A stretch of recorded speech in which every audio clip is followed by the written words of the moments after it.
প্রিয়ান আসসালামু আলাইকুম। আশা করি আপনারা সকলে ভালো আছেন। আমি সাথে আছি ইসমাইল হোসেন। তো আজকে আমরা আছি মধুপুর রাবার বাগান। তো আপনারা দেখতে পাচ্ছেন এত সুন্দর একটি জায়গা। আর আমরা এই জায়গায় আজকে চলে আসছি।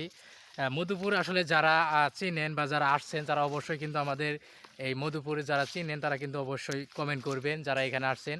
আপনারা দেখতে পাচ্ছেন আমার পিছনে কিন্তু বিশাল বড় একটা মানে রাবার বাগানের প্রজেক্ট তৈরি করা হয়েছে।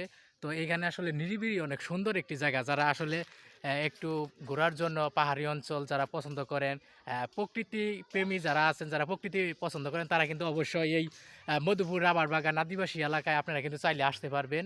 এখানে সুন্দর সুন্দর পরিবেশে আপনারা এখানে যদি আপনি একটু মিশে যান তাহলে পরিবেশের সাথে আপনি কিন্তু অনেক কিছু দেখতে পারবেন। তো আজকে আমরা এখানে চলে আসছি।